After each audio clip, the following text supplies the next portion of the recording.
This weekend, Ryan meets the apocalypse, Andy visits Dorktown, and we ban Pokemon cards from the podcast. I'm Ryan. I'm Andy. And this is Weekend Rental, episode 159.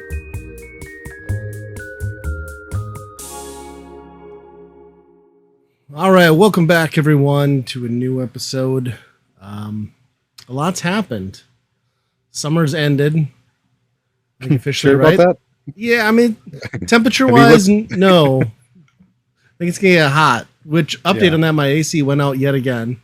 Oh, what? Which means that all the coolant that I had put in a month ago is gone, which means I got to get a new central air. So instead of doing that again, because I was like, I'll tough it out for the rest of the summer, I just got like a window unit and put it in.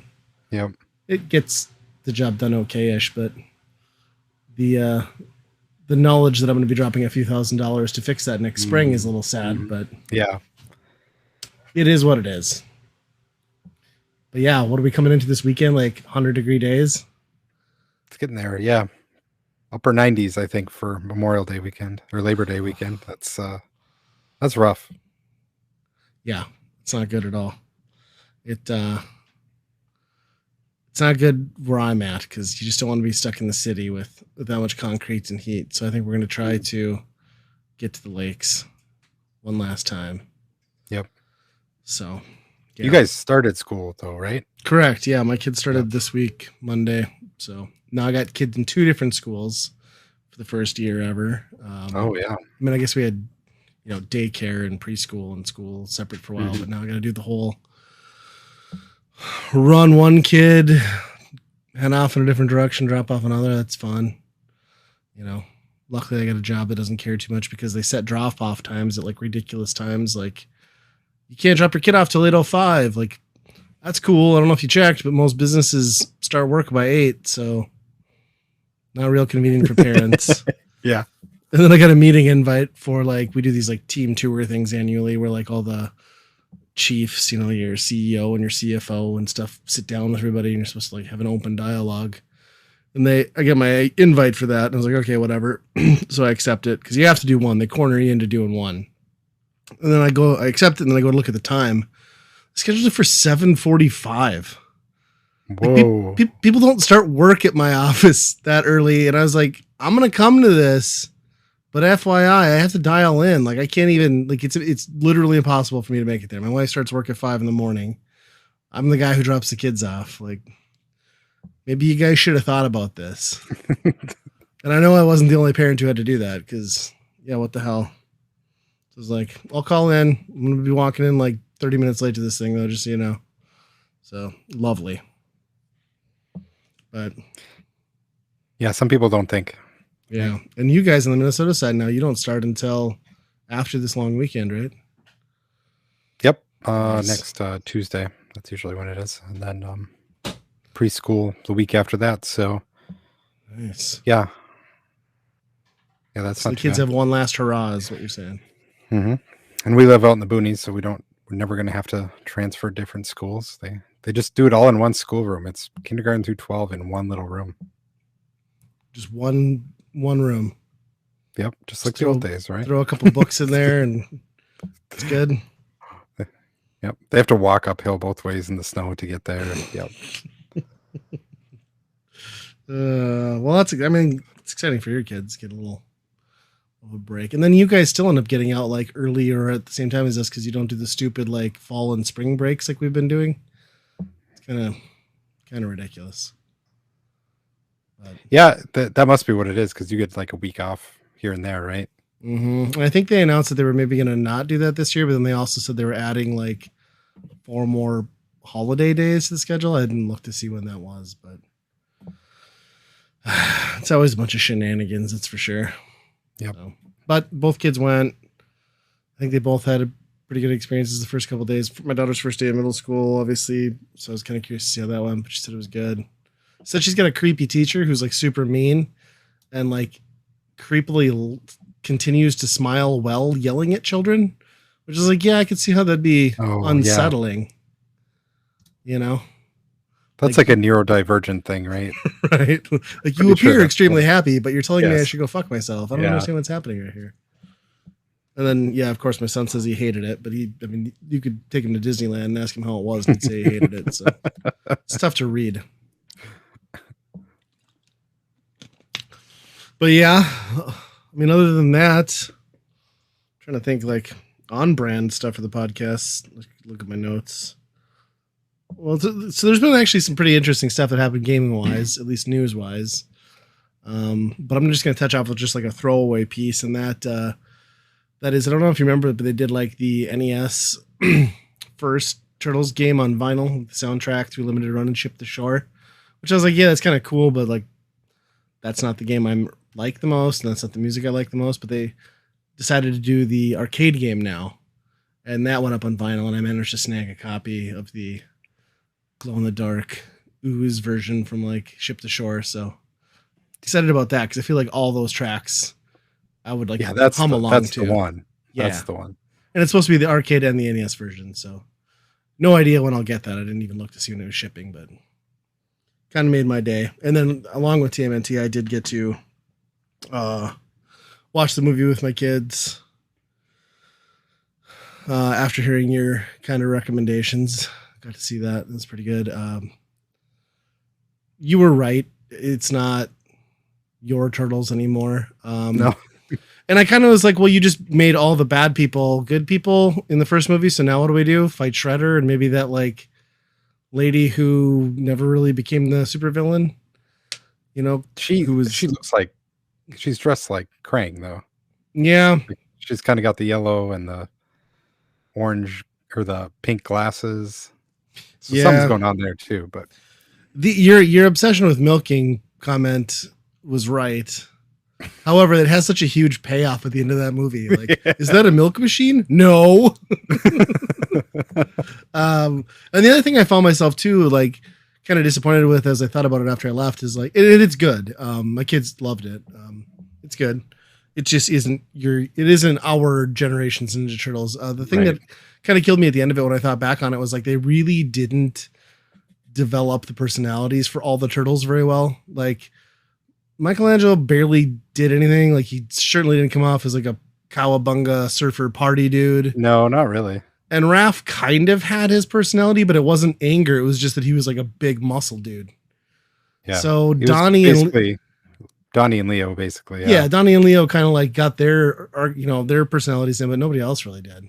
Yeah, that's true. Yeah. So, and Splinter's awful. And the whole idea that he has no connection back to any like Japanese like martial arts, and he just did everything through like VHS tapes. Even like, come on. It ruins his whole backstory and the Turtles backstory. So, but it's a fun ride. I love the animation, like you said. Your dynamic lighting stuff was a good point. Like, it is a little step above almost what you see in Spider-Man, but Yep.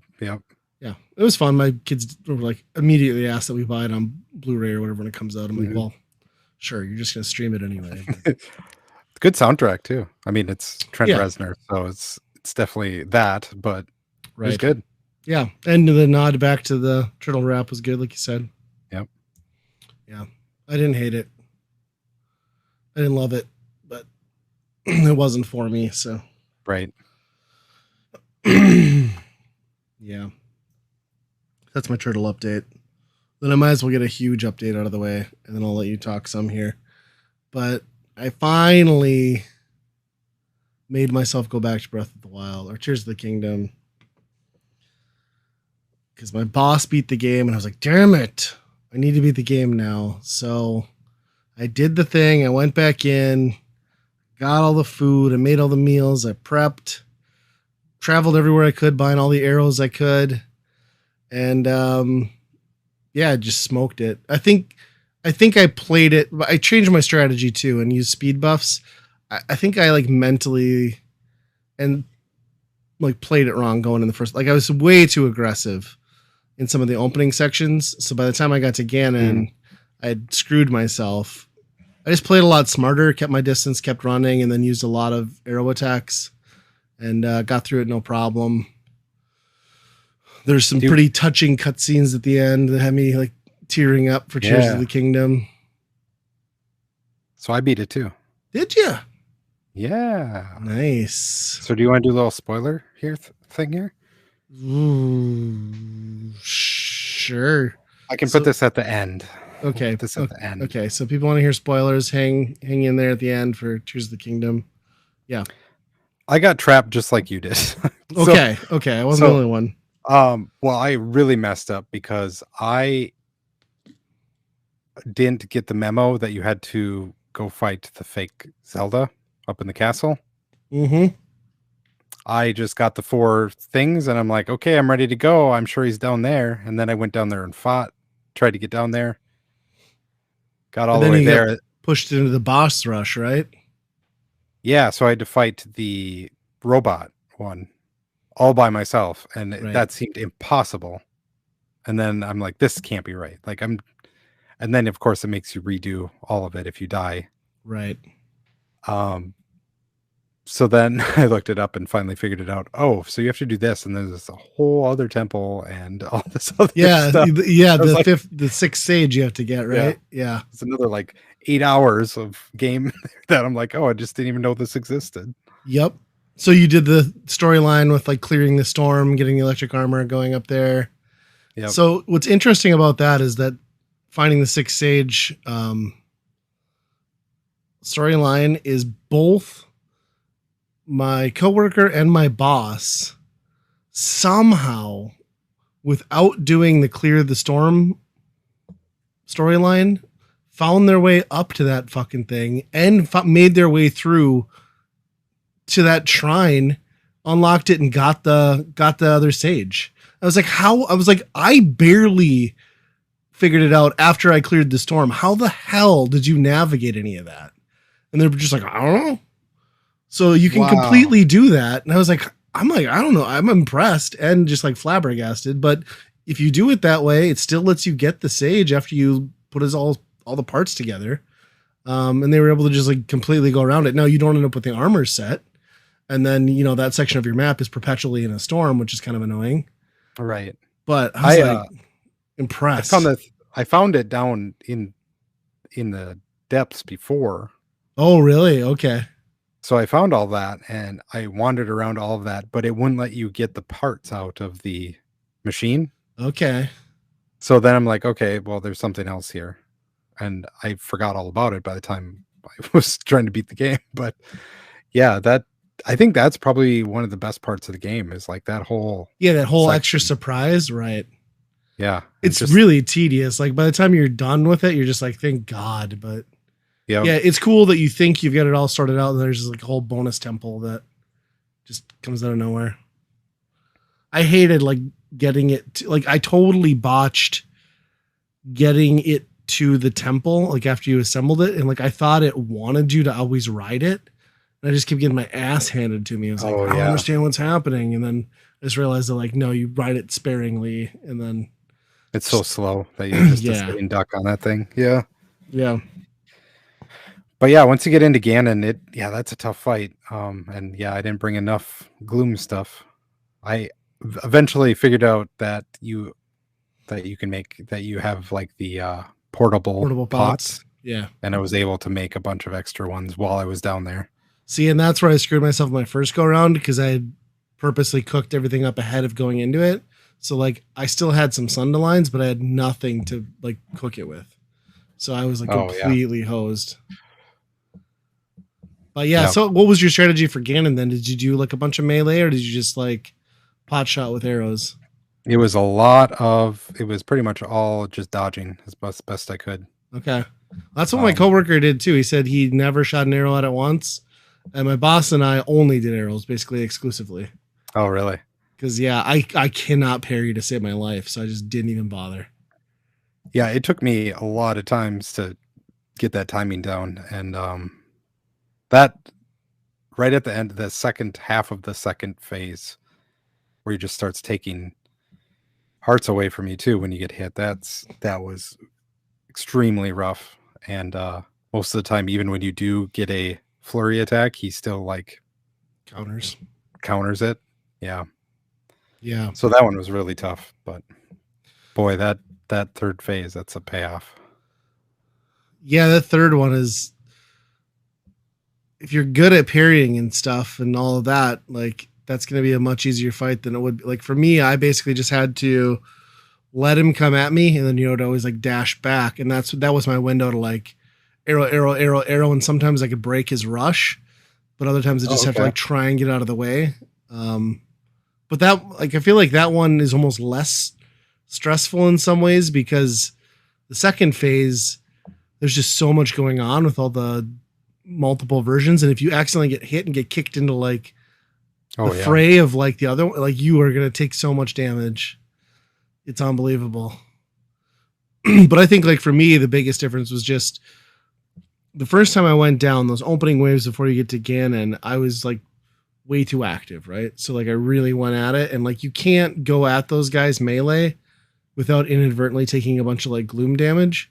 Mm-hmm. So I just burnt through way too much. So the second time I went down, I just ran circles. I just let my guys take them, and I would just like basically activate their powers, but I never stopped moving. And then of course I did the thing where like I'm trying to stock up on resources, and I accidentally activated Tweedle dipshit, and he blew all my fucking shit off the edge of the cliff. Like, you asshole. Like the one sage who always hangs around too close to you is that damn bird, and he screws you every chance he gets. But aside from that, yeah, that strategy let me get through all those rounds. And I think I only maybe had like 4 or 5 hearts got gloomed, and I only had to do, so I only had to use 1 food resource to replenish that going into Ganon. And then Ganon, I was just constant speed buffing.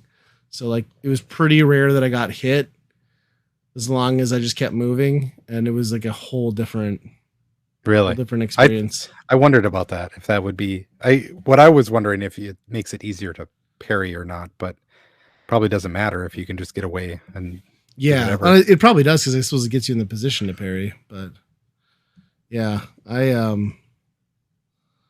was really happy to get it done with. I mean, we might as well talk about it.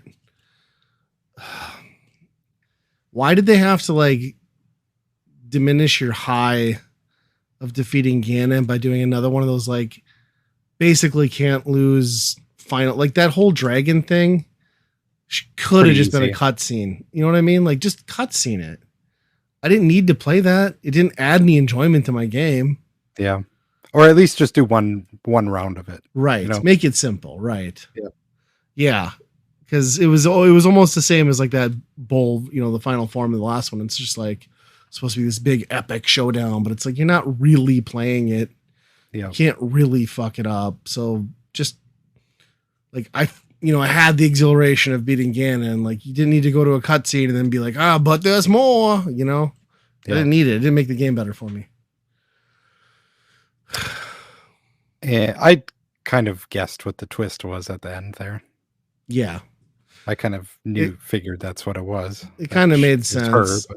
The only thing I didn't like was, so did you get all the tiers? Like the glyphs? Did you do all of them? No, I didn't do all of them. No. Oh, so you didn't get the final cutscene then? No. Cutscene after the credits? I think you only get that if you get all the glyphs. Oh, okay. Yeah, so if you get all the glyphs, it's already revealed that she's the dragon and everything. And they also reveal, like, if you eat that thing, you become the dragon, you give up the essence of who you are. So that's where I was kind of like, this fight's dumb because, yeah, he's Ganon, but he still ate the thing. The dragon he would have turned into, but it wouldn't have been like, he wouldn't have been able to like just be an inherently evil dragon. Like the dragon would have just, right. It would have just been like its own being, So that part kind of annoyed me. But if you just became a sentient dragon, you'd probably fuck up some shit, right? Yeah, I suppose you're right. I did like too, like when he dies, like it was the most Dragon Ball Z, like Super Saiyan, like power level explosion that seemingly rocked the entire planet. Yet Hyrule is fine. Yeah, I don't know. And then just the whole like the quest thing where it's like complete, like immediately after he blows up. It's great. Yeah. So the post-credit sequence, which maybe you'll get eventually, I suppose if you did that and then rebeat Ganon, it's basically just like their send-off, like that other sage kind of like brings them back up to the original temple and like wishes them well, and then they do the whole like the new sages and Link kind of reenact the we vow to like protect the kingdom thing, but they do it with Zelda, and I got a little teary-eyed, I will admit. Um, but yeah, I also question the falling at maximum velocity with an unconscious woman into a lake and how they both survived. But At first. yeah, it seems like there'd be some trauma there, but No. I'm glad it worked out. I guess Keeps we video game established that logic. early in the game that as long as you land in water, you're fine. So Yeah. yeah, what are your thoughts then overall? Like having completed the story arc, how many hours did you end up with? Oh, that's one thing I should check. So the last time I looked at it, it was over 100. Right. And I know I probably put another 10 into it at least. And now they added the percentage counter with that newest update. Oh boy, I should check that out. Which is based mostly on completing the map and not the quests. Okay. But yeah, I think I finished about 110, 115. Yeah, that's crazy. I mean, that's you needed. At least I needed pretty much every bit of that to beat that game. Yeah, I think I was really pleased with it. I think my overall takeaway from it was I loved it. Like this was a great game. I don't think it was like I don't know if I can put it above Breath of the Wild because you can't top the wow factor of the open world first experience. It's better. It's better in every way, like playing it, but like, you know what I mean? Like it didn't reinvent the game. It just polished what was there. Yeah. I wonder how many people are going to play this one first and then go back. It'd be rough. That would be, it wouldn't be as good then, No. Obviously. Yeah, I mean, it's tough not to say this is probably one of the best games of all time, but I'm in the same boat. Like it just didn't have the whole like yes. The new parts, like the depths, I wasn't as excited about because once you got kind of the gimmick down, it was very samey down there. Right. But like just the god abilities off the top, the creation with the like, and that's the thing is like you kind of leave a lot of like the building of stuff alone and still get through the game, but like just having that as an option, like the different side quests, the more sub bosses, like on paper, if I had to give a score to both those games, Tears of the Kingdom 100% better score. And not by like a massive margin, but as far as like impact to me as a player, it just can't top Breath of the Wild and like walking out into that open world for the first time. Yeah. But I mean, it's hard like not to just look at them both as like one package because it's, essentially the same world, right? Yeah. Do you think they'll make another one in this world? I hope they don't. I mean, it is doing this again going to be, well, it's not going to be bad, but I don't know. That's the thing is like Zelda has, right. And Zelda's kind of historically reinvented itself in some pretty interesting ways, usually after it goes through a console generation, or at least has, like the visual upgrade. So yeah, I don't know. Where do you go from here? Because you can't just keep bolting on things to that world and make it make sense, I think. Right. But I suppose at the same time, they've developed this engine that they don't want to give up either. So, yeah. A new Zelda, and new Link somewhere else, I suppose. Underwater. Make an underwater Zelda. Yeah, they need to add swimming. Maybe that'll be the next thing is they'll add like actual ability to like swim vertically into. It's like Bioshock Hyrule. That'd be wild. Yeah. Be interested in that. Bring in guns to Hyrule. Yeah. Well, what else you got here? Board Game Minute. What did you play this week? What did I play? Okay, so I've been keeping up with Marvel Champions. I've got an expansion for that, which is kind of cool because it's a campaign that you play through all the different enemies. And depending on how you played the game and what you got done during your match, you can buy new cards for your deck.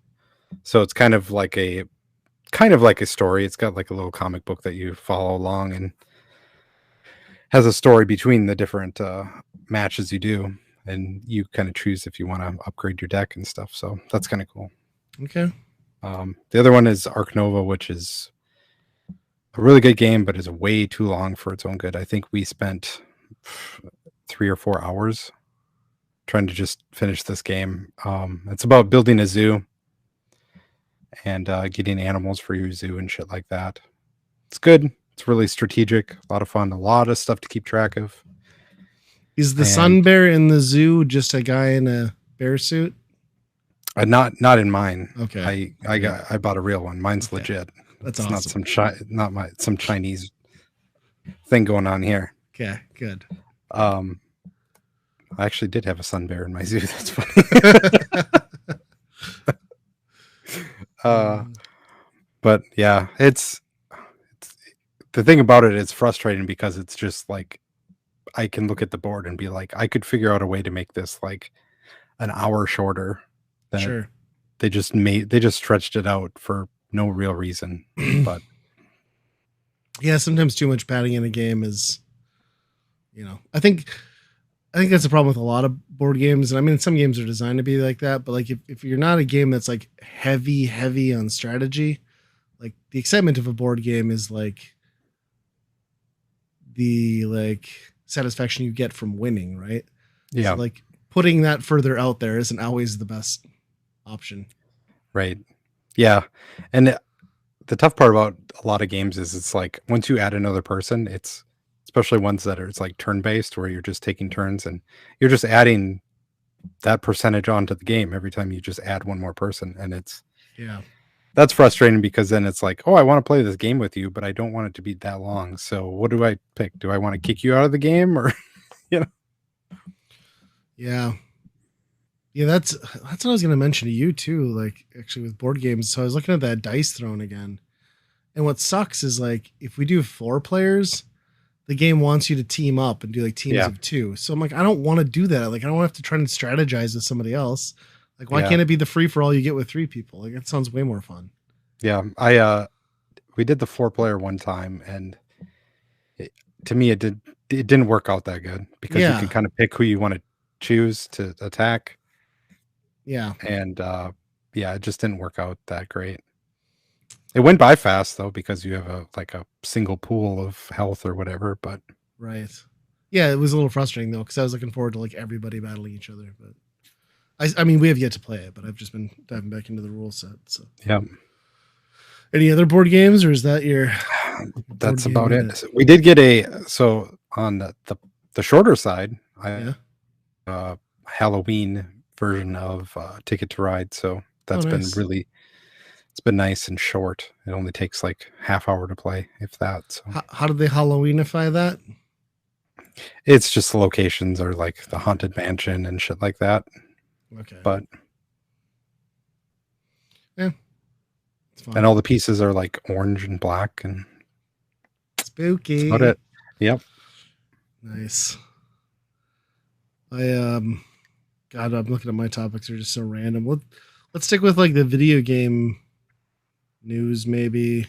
Yeah. I'm gonna start off with the one that I am the most confused. I'm confused by a couple of these items, but I'm gonna start with the one that I'm the most confused by, and that is Atari announcing and putting a pre-order up for the Atari 2600 Plus, which, as far as I can tell, is a $130 Atari 2600 with an HDMI out.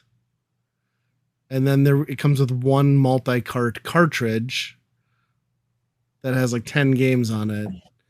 And it's just a 2600. It plays your cartridge games. There's no OS on it or anything like that? Didn't look like it. Looks like you need a cart. You got to plug it in. And it'll also play as a bonus, because I suppose the cartridge slot is the same price. And it's probably just an FPGA in there.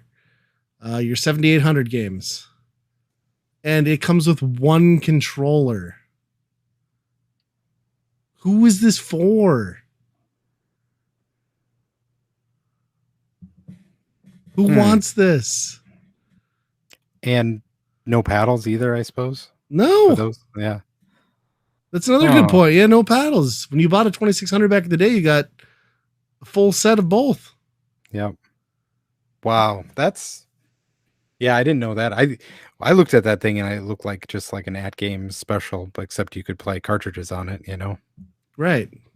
But yeah, I just figured they were all preloaded on there. But no, there's nothing like that. You would think, or you'd think there would be like an SD card slot, but there's not, as far as I can tell either. Like, well, so it's literally just for people who are so diehard that they want an official Atari to play their original. But who needs that? I mean, there's already other. There's like a. Isn't there a Retron 77? I mean, I don't want to like or give props to Hyperkin. It's not like they make the most quality products, but it's also not that hard to emulate a fucking 2600. Right. And if you want to play, I mean, so if you want to play an actual Atari with cartridge, yeah, playing it on original that's a mess, right? Because right, because now you gotta get the adapter and then screw it, yeah, all that shit. So, right. And I can't even imagine what that looks like if you were able to get that up to HD. I don't even know, but so I could see that just having an easier way of feeling like you're playing the actual.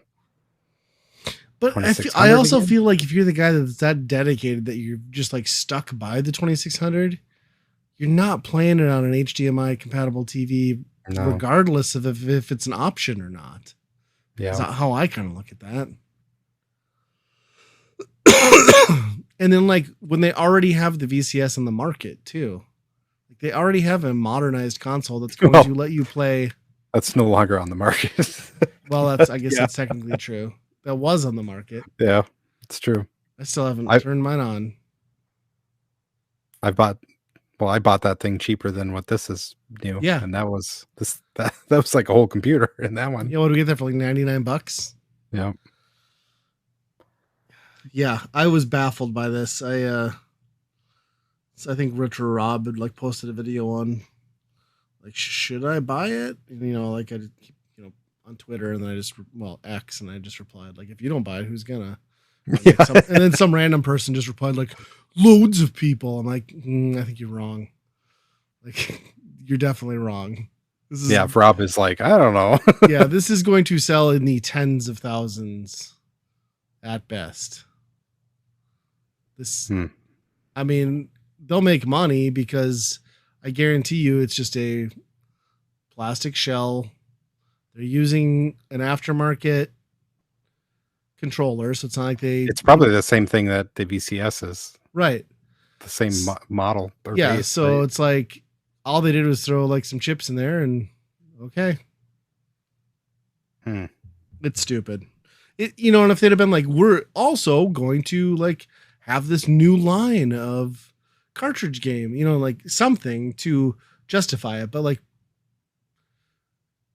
from the way they pitched it, yeah, you'll get it, and it's not like they're going to put out new homebrews for it on cartridges also. To like, I mean, that'd be the wow factor, like the neat part, But then again, you still wouldn't need the console because you could just play them on your 2600 and buy the cartridges.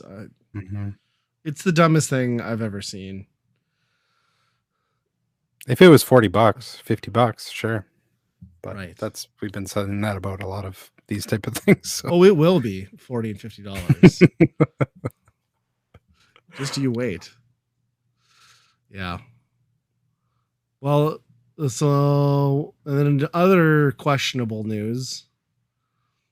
Charles Martinet is out as Mario. He has not voiced anything in Wonder. And they didn't so much fire him, and they just said he's now the Mario ambassador for Nintendo is his official role. So he'll go to like conventions and stuff, and I guess yell wahoo at people, but it's kind of confusing, right? Because I wonder how much of the movie really, like the amount of money that they made on that, and was like, oh, we have to actually be able to market Mario as a character. They're like, oh yeah. We can't keep going forward with a guy who just does wahoo shouts. And but and he does other characters, right? Like Waluigi and Luigi and Mario and But yeah, at the same time though too, it's like, well, this is going to have to happen eventually, I guess. So I guess this is like happier news than Mario died, you know, because eventually they were going to have to replace him, and I'm sure it's not that hard to get people to do something that's similar. Or in this day and age, you just pump all of his wahoos and yippies into AI, and it's going to just spit out a, Right. you know, they've got endless. I'm sure you could almost perfect it at that point. Yeah. 100%. It just seemed weird. It was a weirdly timed announcement because that's been Mario as long as we remember, and then there's a new Mario game coming, and that's probably I guess why they made the announcement. It was like, oh shit, we're gonna be dropping this game. Like we got to get ahead of it so people aren't like, hey, why did you cover up the fact that Charles isn't voicing Mario? And yeah, that's more than likely it. Which is that a few days from now they're doing a direct for that game. Yeah, that's happening at some point this week, right? Is it Chris Pratt though? Yeah, so speaking of Chris Pratt, I laughed pretty hard. I don't know if you listen to Nextlander, but they were covering the news, and then Vinny Caravello was like, yeah, I sat down at the dinner table. I looked over at my wife and I was like, yeah, they're replacing the voice of Mario. And then his daughter just like pipes up like, oh no, Chris Pratt. And then my wife, he's like, I could tell my wife was like, oh no, and looked over at me in like horror. It's like, how weird is it that it permeated like kid culture that Chris Pratt is Mario? Right. Yeah. I bet you're right though. I bet, the movie probably had a lot to do with making changes to Mario, because that was just such a like massive scope. And even like when you look at the animation and the characters for Wonder, like that character model is like a little skewed. Like it's edged a bit closer to DreamWorks Mario than what we've seen in the past. That's true, yeah. So it's like, I don't know, it's just like I guess it's time for like this like incremental update to Mario. I don't know. As long as it plays fine, I don't care who's voicing it. I mean, I'd prefer not Chris Pratt, but in my game anyway. Which I'm sure will never happen. But then, yeah, you brought up a good point, a sad point. Yeah, the Xbox 360 digital store is closing, so yeah, this is presumably the largest loss of media so far, right? I think between digitally, titles, I think between digital exclusive titles, things have been remade, things have been ported, but more I think is vanishing here because like that console was just so huge. So many games, such a long shelf. I mean, that was the generation that had like the 10-year run, you know what I mean? So like, yeah, we've lost Wii eShops, we almost lost some Sony stuff before they backed it off, but I think this is going to effectively completely take away hundreds upon hundreds of games. Yeah, and I think once Microsoft does it, then everybody's going to be like, yep, time to do it. I mean, the Wii's kind of been doing that already, but yeah. Yeah, it's wild though. The 360 scope is way bigger. But when you're talking about quality digitally only games, like 360 is still probably tops. Yeah, I mean, that was their bread and butter, right? Like, I mean, for years they did that Summer of Arcade, right? Yeah, those were best games of the year sometime. Right, it's full of quality games that just need a home somewhere, and it's sad that they just can't fit. I mean, it's the weird thing too, because like that generation had a ton of licensed stuff. So there's a ton of games on there that just would never, eventually they would fall off, right? Due to licensing deals. Mm-hmm. But yeah, it's just when you have so many things like that just will not have a home. Like, what are you going to do? Like, I'm kind of sad by it. I think they said it's going to shut down next summer. I guess maybe I don't know the exact date, but that we're like 9 months away from the grab these things one last time before they're gone videos, and then we're all going to be just like throwing money at digital games that we'll download and probably never play, but we'll have them. I feel like I saw a few sales like when this announced that really? Like some companies were like, here's all the Tomb Raiders for $3 and all that stuff, Yeah, it's a big deal, and I feel like it probably won't get as much conversation as it should, because Microsoft is and the Xbox brand is in a very third place by a good margin right now. So like Xbox and the ecosystem isn't on people's minds as much as it should be, but it's a big deal. I mean, it's why the Video Game History Foundation is there and why they want to prevent a lot of this stuff, but there's just no method to keep this stuff, right? Like I'm sure they're trying to get copies of it, but here's the thing is like what I don't understand is like why companies wouldn't just allow people to archive that stuff at some point. Like at some point you have to be able to archive it in a way that it can also be accessed, right? It's not just a matter of like it's not just a matter of like collecting the ROM and like hoarding it like the foundation tends to a lot. Like there just needs to be like an actual active archive where people can access these things and play them. Because it's not doing anybody any good. It's just driving them to emulation. Because it'll exist in the internet somewhere. Oh yeah, for sure.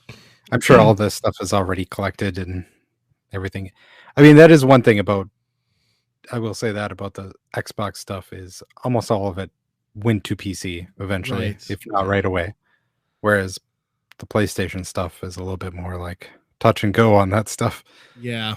I think that's true. And a lot of that has to do with them always being, DirectX, right? Like they were always based around PC architecture. So yeah. But still, it's wild that some of those games that are just, I don't know. 360 was the online thing for me. Yeah. That was like the first one. I know Xbox originally had it, but this was the one that really made digital games, especially, Yeah. And I mean, the 360 hit better when like, especially up in our area where like broadband was like truly permeated and like everybody had it. And, the generations before it wasn't so much.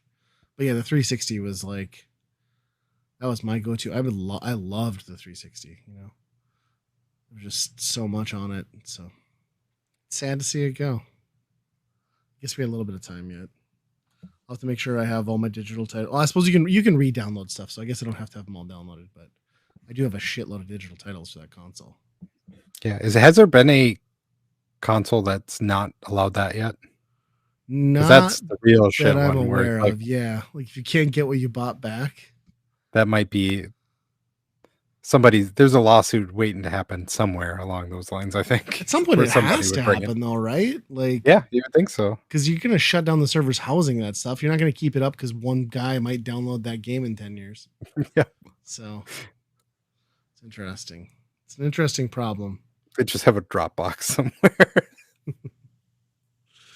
I'm trying to think. I got a couple. I got to get another topic here. I got a couple music related things. Yeah. I didn't realize that Metalocalypse movie came out. I thought it because what? Oh yeah, so it came out only on DVD. It's not streaming anywhere because they yanked Metalocalypse from Max like right ahead of this movie coming out. So it didn't even go to streaming there. I think it came out in August here, like within the last couple weeks.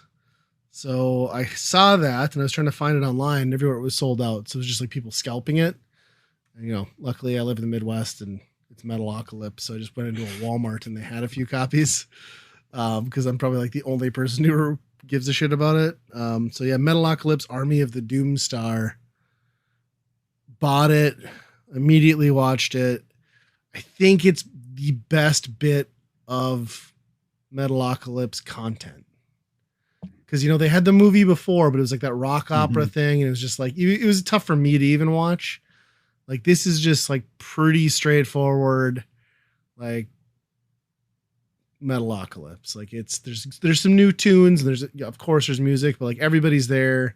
Like all the big guys are back. Like Roxo's in it. And it's great. Like, it's just basically them taking on the apocalypse. Finally, like the prophecy's been fulfilled. And Nathan Explosion just like, for most of the movie, he's just like a broken shell of himself. Like he just he can't deal. He's kind of like that. He's kind of like that anyway. But yeah. So it's pretty funny. So like he's just like they get Toki back, who had been abducted and murdered, I think at the end of the original storyline. Like he's just back. But yeah, like Nathan is just like this puddle, and he like proposes to that one girl he's got a crush on. And she like rejects him in front of the entire like Metalocalypse army. So that he just like pretty much falls apart. It's awesome. And yeah, it's funny as shit. And the music in it, of course, is great. It was like, I think it's probably the most approachable thing too. Like if you've never seen Metalocalypse, like you could maybe enjoy this if you'd never seen it before. Wow. Maybe. Okay. You'd have to be the right person. Like you could probably put this on for a friend who hadn't seen it and they wouldn't like be pissed that they're watching it. But yeah, and it doesn't overstay its welcome. I think it's got like an hour and 20, hour and 30-minute runtime, and it's great.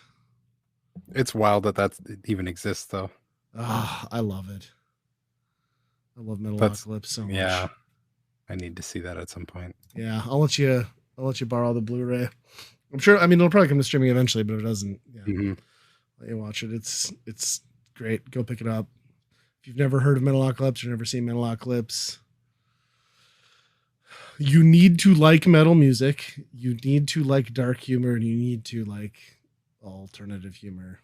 So if you're basically if you're an Adult Swim person who likes rock music, you're gonna be fine. Mm-hmm. It was just great.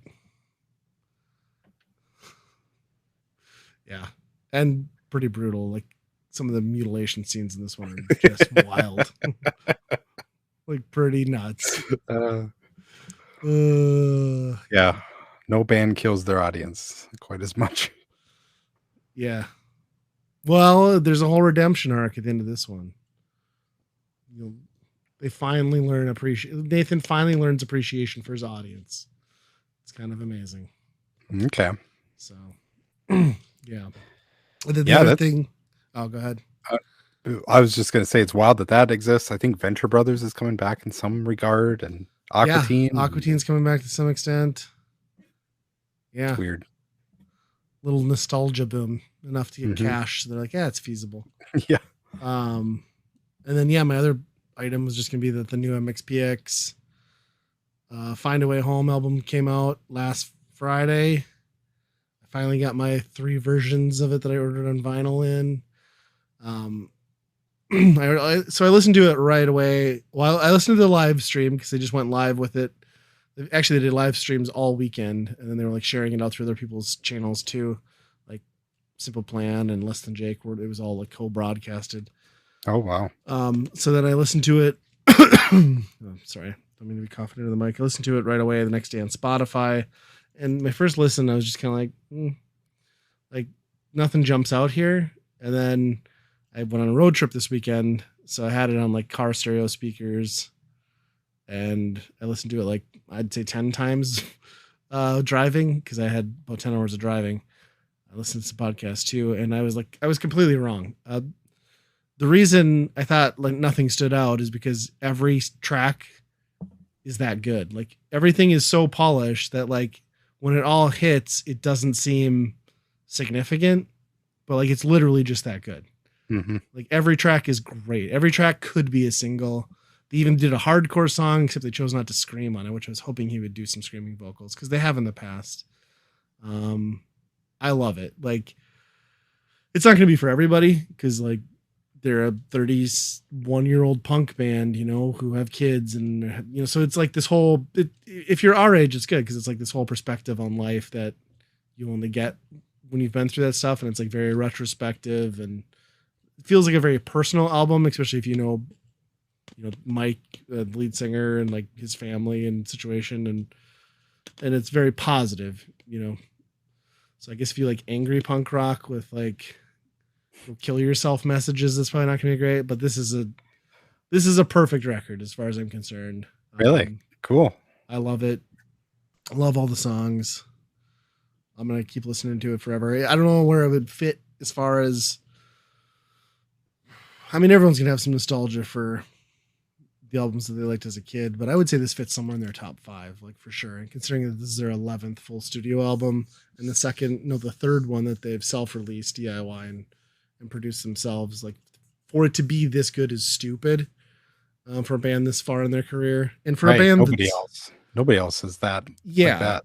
And Not for a in the punk band to scene. still be around like at the level they are, because they're always huge, right? Like if you grew up in our era, everyone in that scene knows like they're like one of the big three, I think. Like they're up there with Blink, but then they never got the commercial success because they really only had 1 to 2 songs that were like played on radio, actual radio, because like they had the Christian stigma that followed them with the initial stuff, and then by the time they were getting into their later career, that's like when the music industry collapsed around 2008, so nobody was making money. Like Mm-hmm. I don't know, like they're just such a huge band in that scene, and for them to have done it all on their own terms for like the last 15 years is nuts.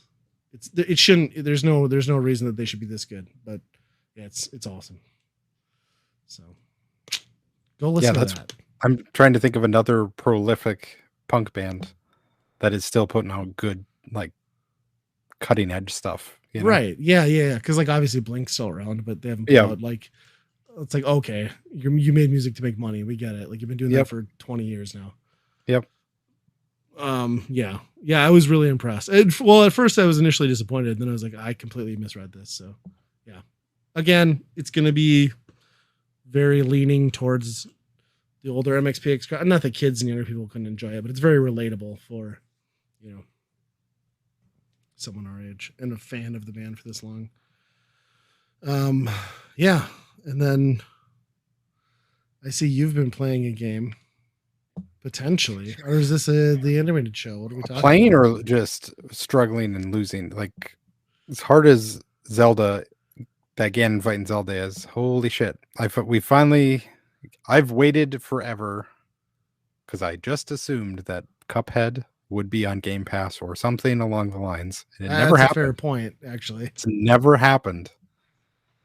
And finally, it got down to like $15 or something for a physical copy. I'm like, okay, With the DLC or just yeah, with the DLC. okay. So I'm like, that's about the right price then to get in on it.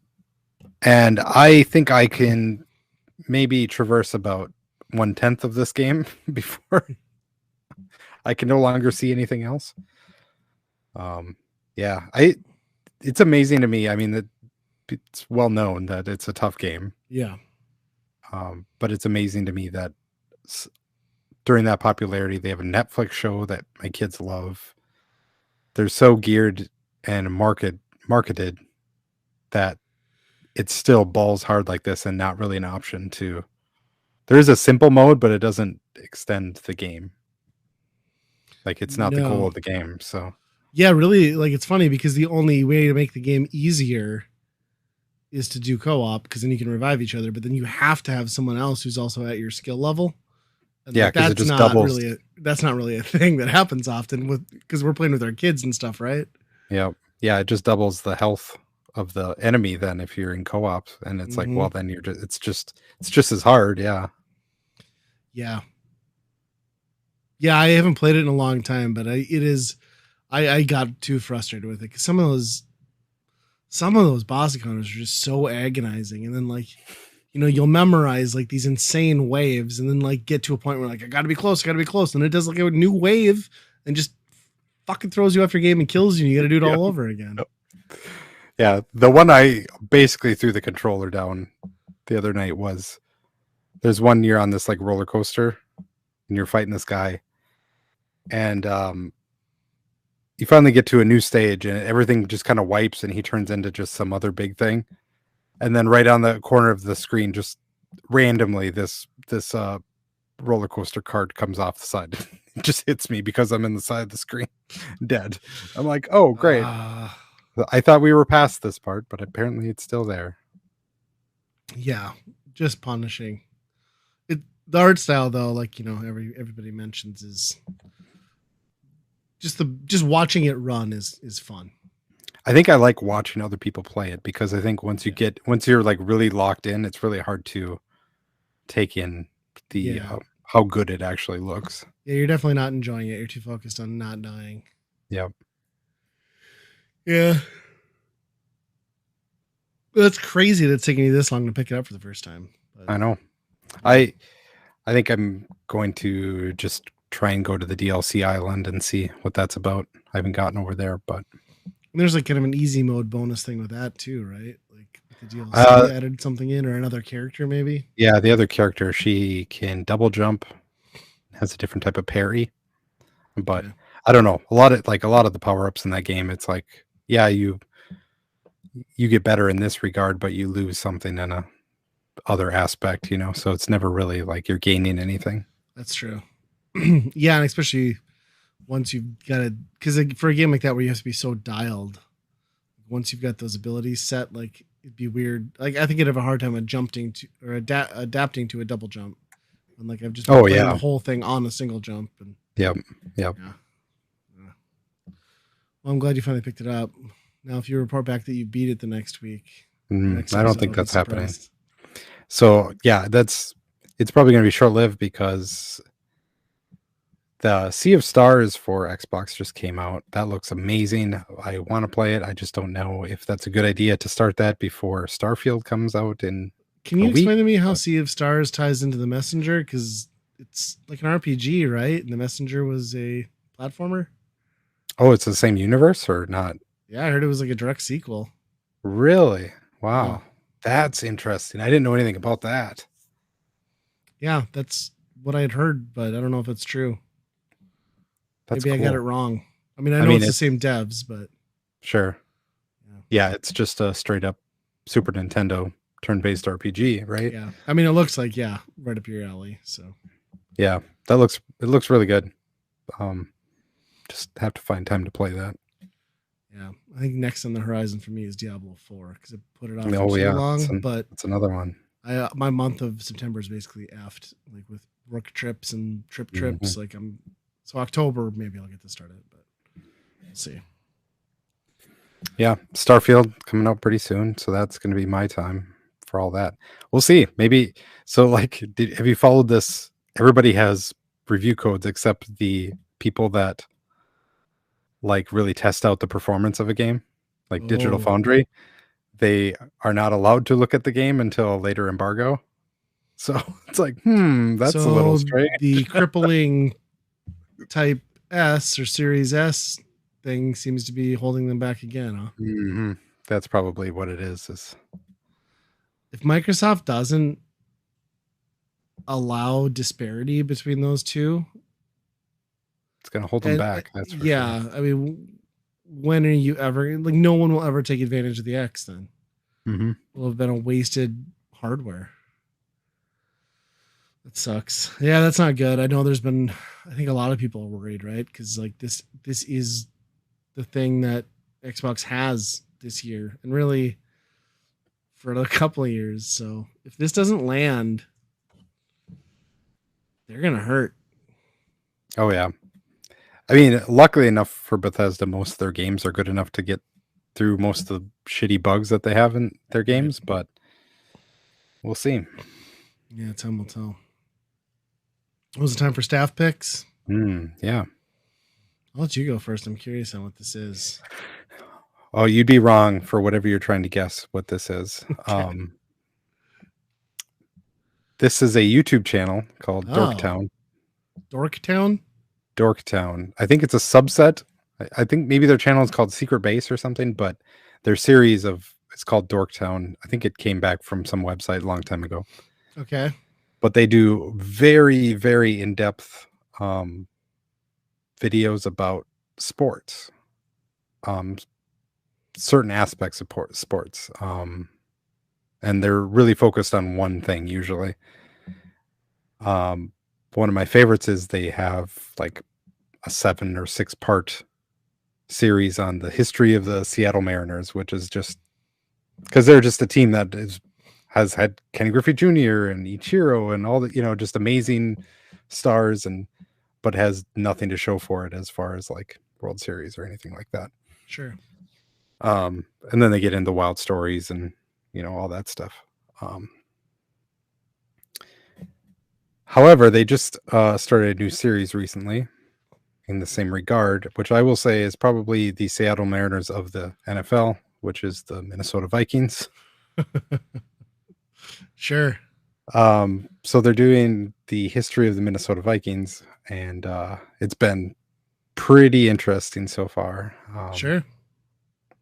And it's funny because they start out at the very beginning basically talking about how usually teams are named after something that's like very literal to their area, the Bears or the Cardinals and all that stuff means nothing. Where they describe the Vikings because supposedly Vikings landed in Minnesota. And I went to school 4 blocks away from where this tablet is stored today. Even Sure. It's in a museum. It's a museum right around here of this stone that was uncovered in rural Minnesota. About. I mean, is that the reason they named the Vikings that though, or is it just because like the fact that like literal most of the settlers here were like Scandinavian, Norwegian, Swedish descent, like literal Viking descendants? No, I think they were trying to posit that this is because of this, because they can't be right.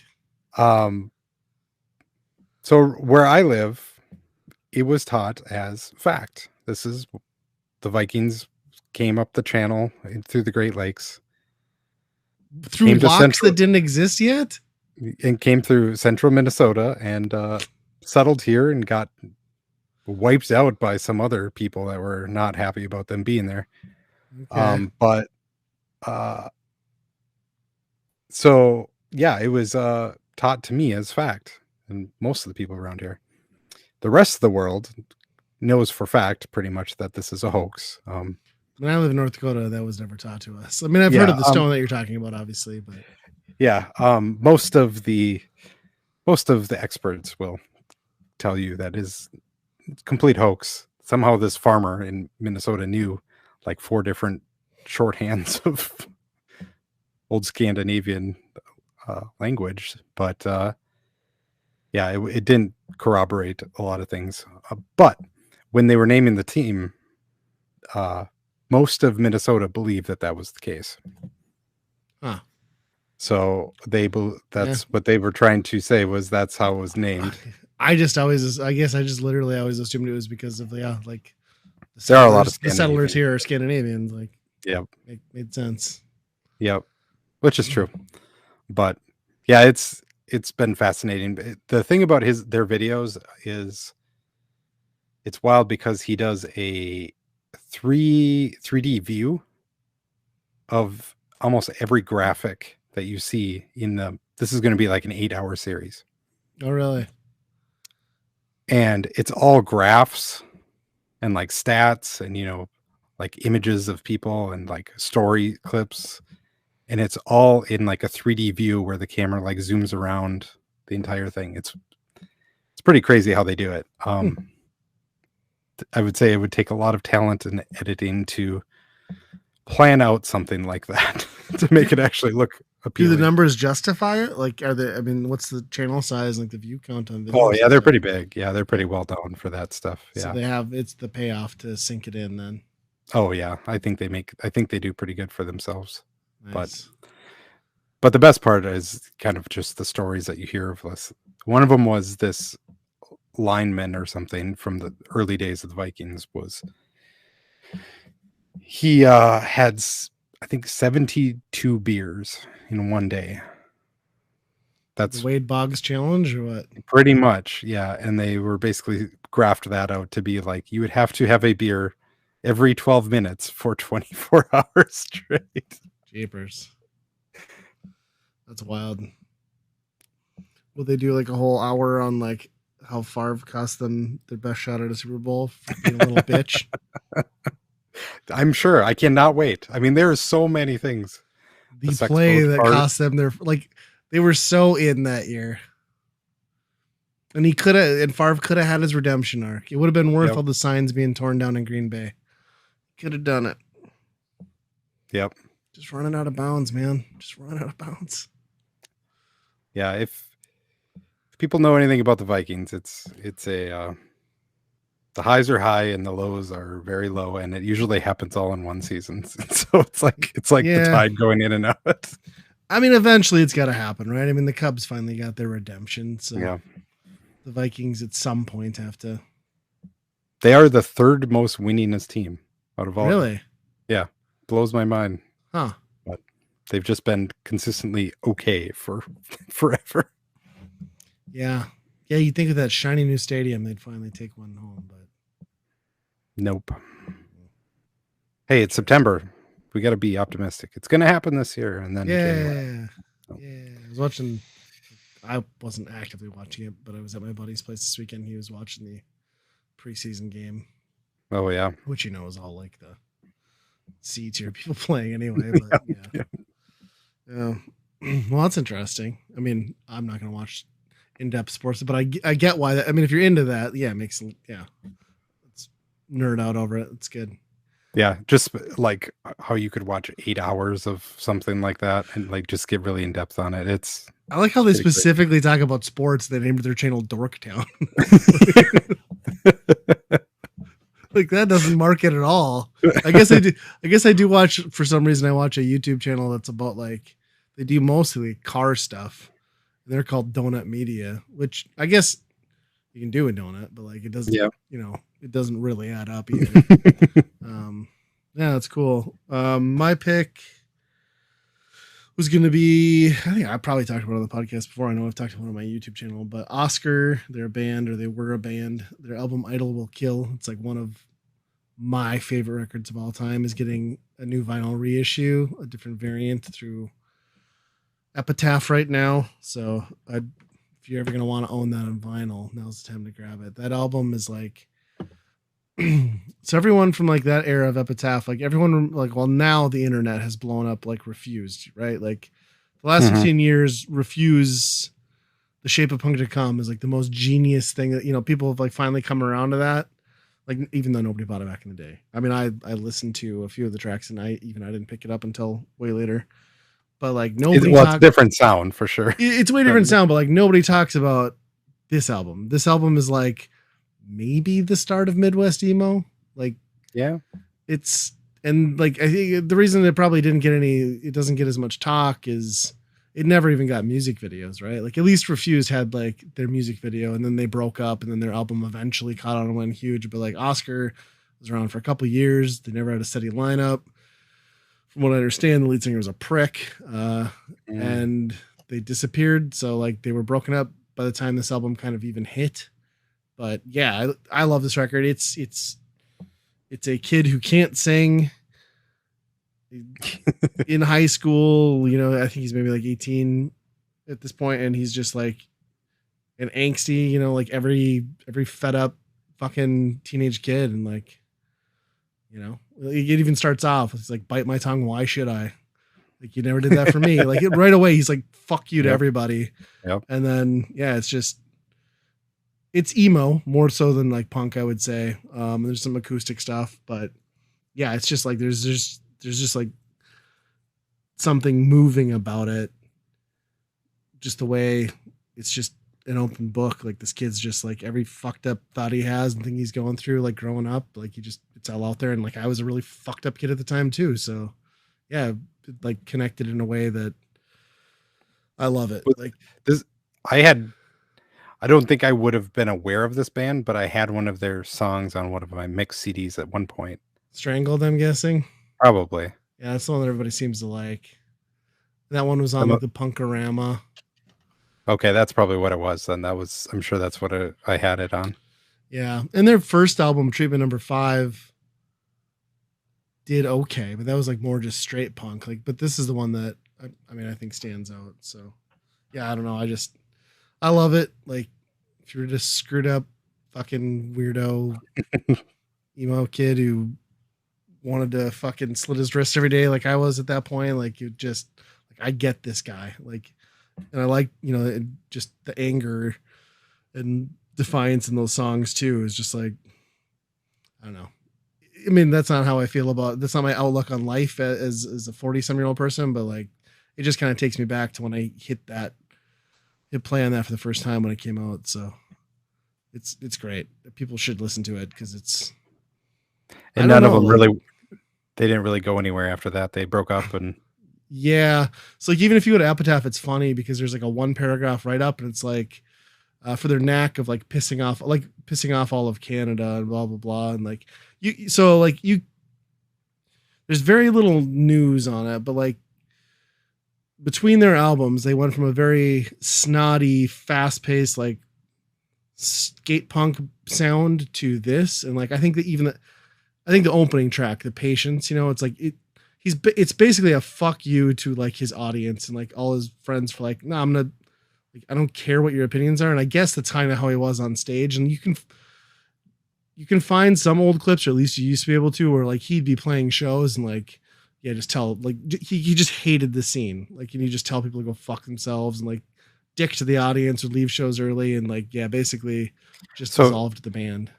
His mentality was very punk, but he did not like punk. Right. He was just, yes, he was over the scene, which is why I think this album kind of like falls out of what the scene was in quite a major way for the most part. There are some tracks that are just straight punk, but like, yeah, I think he was just, yeah. I mean, it is that punk attitude, right? But like, he just was sick of the shit. Like it's almost like he just hated the whole scene at the time. And yeah, I want to say, I think Devin is the guy's name. Like, I want to say I found, because like I've been obsessed with this band forever.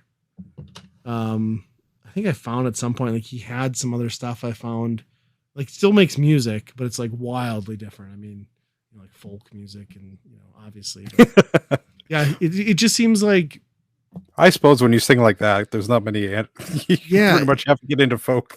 It's just crazy to me though, because like of the nostalgia boom for all this stuff. And like, there's a genuine cult following for this band. Like you'll go on to Spotify sometimes and like, they've got almost no music, but they'll still have like 20,000 monthly listeners, which is for a band that really no one's ever heard of is kind of crazy. And they've just, it's weird that you'd think like, presumably he's the same age as us. Like if this guy's still around, you'd think at some point you would just embrace like that you did something pretty awesome when you were like that age and just kind of like come back and like revisit it and like promote it. I don't know. It's weird. It's weird to drop something because Refused did, right? Refused did the thing where they're like, oh, well, we never got to enjoy the fame of our like, our good amazing, world shattering record. And they came back and they did nothing to even come close to that. But they cashed in on it. It's just weird he hasn't. So yeah, I don't know. I love this thing. It's shitty production, it's shitty singing, it's okay guitar playing, and it's beautiful. So at least stream it. But if you want to order on vinyl, there's a cool splatter variant right now that you can get. So yeah, I'll have to do that. I'll have to see what the other ones are like. Yeah. You got me intrigued. You got me intrigued on the first album. I might like that one even more, but yeah. The first one's more straightforward. He's more, it's the same shit. It's like, I think he's got a song called Hey Shithead. So there we go. Attitude is pretty much there. Yeah. Well, we're through the picks. I think it's time for the weekend rental. So I can't believe you went along with this. I wish I hadn't. So the weekend rental this time, again, if you're unfamiliar, we pick a game for a given system. The Game Boy, or it might have been the Game Boy Color that this came out on. I'm not sure. Yep. I think it was one of the first, might be the first one. On Color? Well, in Pokemon anyway. Yeah. Okay. We play the game. We'll then give our opinions whether we would buy, rent, or burn that title. Burn meaning setting on fire. And we picked, I don't even have the full proper name in front of me, but it's the Pokemon like card battler or card duel. It's the card based one. Yep, Pokemon cards. Yeah, it got put on Nintendo Switch Online, and I figured, hey, it's a card game. That'll be pretty easy to pick up and play in between episodes, and we don't really talk about the Pokemans. And you love Pokemon. I have in the past. Sure. And we picked this one up when I was introduced into the world of Pokemon, I guess. So how do you describe this? I mean, from the outset, this is basically like a light version of the actual RPG Pokemon, but like the world aspect and like the talking to people is all similar-ish, right? To some extent. So what they did is they took I think almost every card from the first 3 real life sets Okay. and made very nice digital versions of them. Like all the images are actually of the real art on the cards too. Yeah. So they did a good job on that. And yeah, they turned it into a thing where you go to 8 gyms and get the thing, and then you go fight 4 people and a champion, just like any other Pokemon game. There's not much to do in between. You're Yeah, I just was gonna say going to the gyms, but it's like a bare bones overworld to just kind of like give you an excuse to feel like you went to a new location. But yeah, like you walk in the gyms and they all feel immediately the same too. oh yeah, yeah. So here, here's kind of my experience having not played the card game ever proper. Like, I was aware of the cards. My kids have the cards. They don't play the game though. They just collect them. I didn't really know the rule set. It's not that hard to pick up. But I fail to see, well, and maybe the strategy is in putting together the best deck. But there's just so much randomness to the way cards are drawn that like it's hard to say you can go into this with a strategy because so much of it comes down to like chance. At least it's kind of how I felt about it. That's in a nutshell, that's the worst thing about the Pokemon card game altogether is the randomness, because there's so much even just like coin flipping, which is it's like what are we doing here if it's just coin flips? But yeah, it's not. I would say it's out of all the major trading card games, Pokemon is easily the least strategic and more luck based. Yeah. Yeah, and speaking of the coin flipping, it's annoying that you had to watch that constantly while doing these battles. And then the other one that pissed me off was whatever the opponent's name would be like, blah, blah, blah is thinking. Like, fuck that. No, just do the move. You know. Yes, of course you know. Like maybe it did. I don't know. Because it happens way too often. It's just like, no, it should be boom, boom, boom with their actions. You know what I mean? So it really slows down a game that doesn't need to be. Now, I assume there's also, because you go in to do something and look like there was like with the Game Boy Color, you could do the digitally transferring data. So I assume you could probably duel somebody with 2 cartridges and original hardware. Yeah. And you can, I don't know if you could trade, but there's a way to get like new cards through that too. Yeah. Obviously I don't think that's even works in this game, but on the Switch. Can't imagine. There wouldn't be, because I think that used like infrared sensors back in the day on those things. Yeah. Yeah, I can see how this game would be fun. I hate this game. And let me explain to you why. I played this game for about 2 hours, maybe a little less. And I would say 40 minutes of that was my third duel. Because what happened, and I don't know how many cards are in a deck, like 57? Is that? It starts with 60, but 60, yeah. Okay. So there's 60 cards. And you always have to pick your base. You have to pick your active card or your active fighter, and then you set your roster. And the only way you can change those out is if your main player dies or if you get a switch card. Now, it just so happened that I was fighting the Pokemon deck girl. She just loves Pokemon. And the card that I set as my active player card was a Diglett. Turns out Diglett's abilities and Pikachu's abilities are offsetting and they are resistant to each other. Kind of a problem, because then we can attack each other, but it doesn't do anything. So, okay. Eventually, somebody's going to switch, right? Well, she's only got Pikachu. All of her stuff's Pikachu. So that will never matter. And I played that entire deck and never got a switch card. So I sat there for like 40 fucking minutes eventually I just stopped attacking because I used to attack just for fun, like haha, I attacked, but like what was the point? So I just had to flip through my entire deck of cards. And then at the end of it all, even though I had gotten like a ton of stuff to like upgrade my whole bench and my roster, and I'd evolved 4 of my Pokemon, it just determined me the loser. Based on what? I'm gonna ruin your day. Okay. There, you can retreat. You can switch Pokemon. Fucker. I could have retreated and stayed in the fight. Yeah. The retreat meant I quit. No, if you retreat, my god, I hate this game so much. You might have to discard some energy cards depending on which one it is, but yeah, that allows you to switch.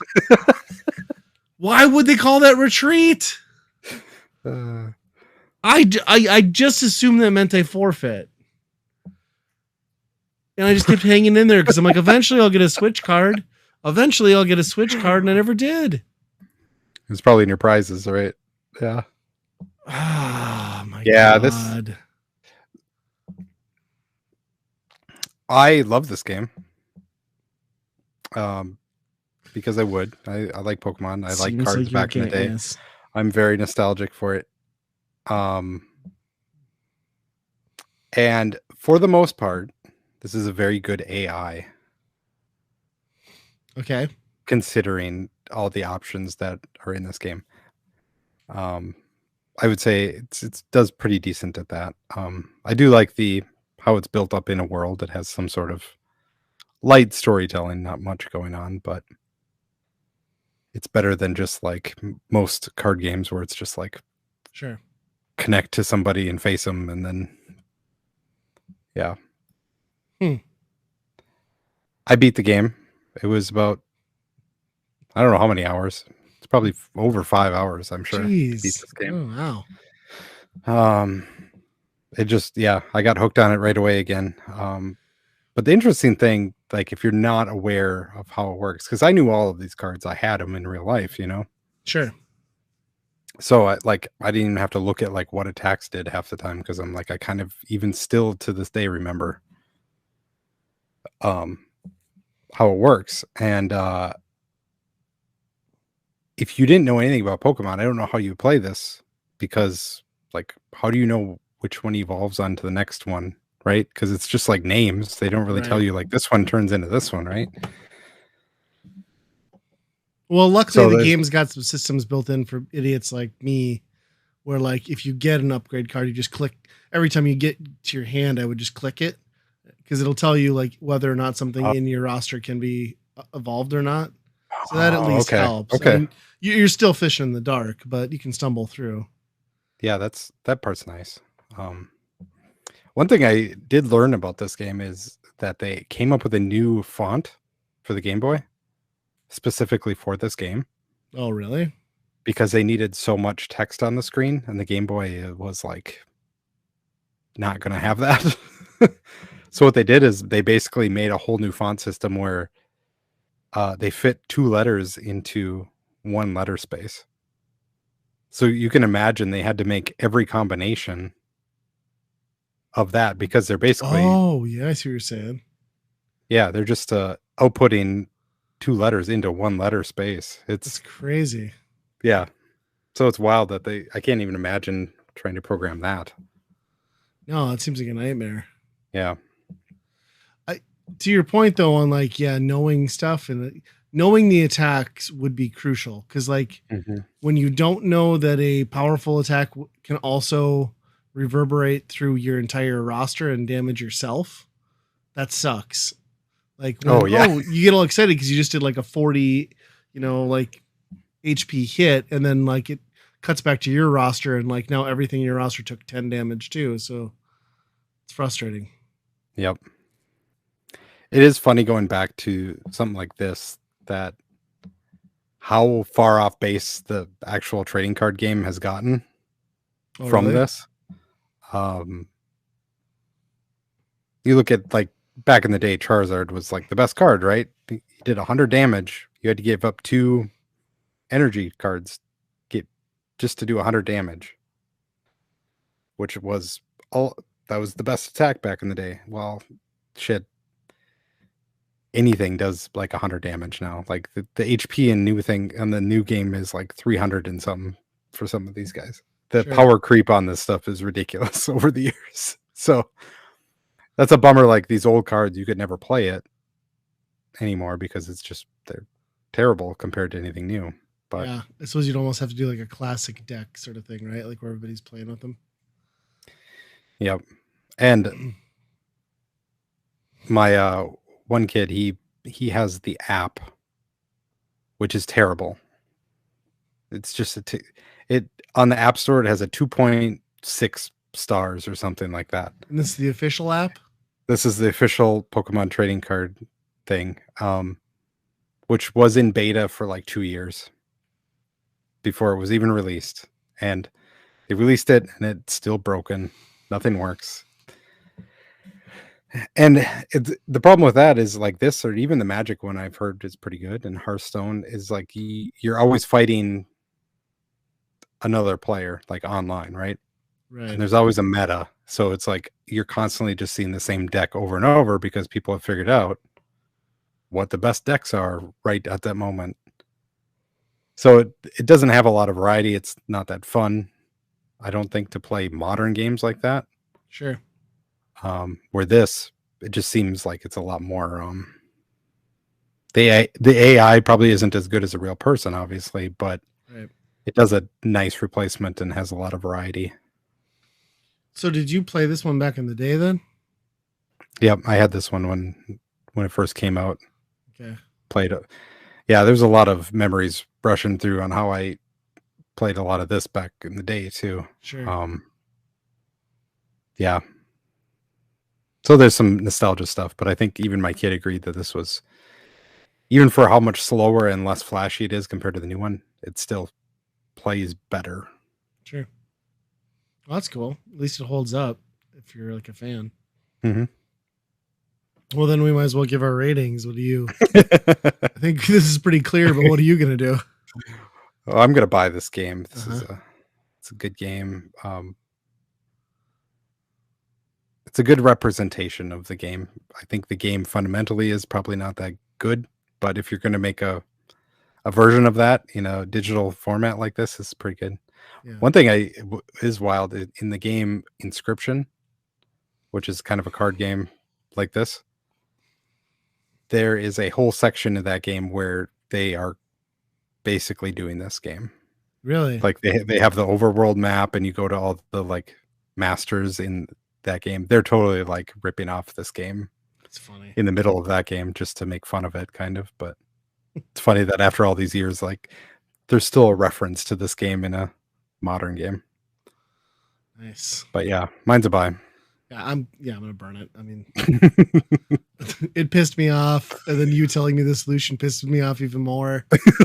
I'm burning it under my own incompetence and disinterest in Pokemon. I think everything you said about it being a fundamentally competent game for what the medium is and is all accurate. But for me personally, yeah. I think the money line on this game, the money line on you burning this game was probably everybody was betting on that one, I think. Yeah. There should be no surprises here. Yeah. Well, but at least we did a Pokemon game. We tried. Yep. I gave it a good old fashioned try. That's about one of the few that you can actually do in this format either too, Yeah, right. You can't play the proper games in the series because that'd be nuts. Yep. Well, I suppose with that is an episode. Yeah. Send me a picture of your favorite Pokemon card and we can maybe like trade over the Game Boy somehow. Because I have a good set if anybody's looking to trade with me. I've collected a good set. I have the legendary cards. All the Masters cards. That's yes. Awesome. DM me on Twitter. X. Or you can reach us at X. You can reach us on at our email address too at weekendrentalpodcast@gmail.com. Check us out on geekade.com, of course. Check out their Patreon there. And then I'll say until next time, be kind, rewind. Bananas. Hmm. Doug Trio.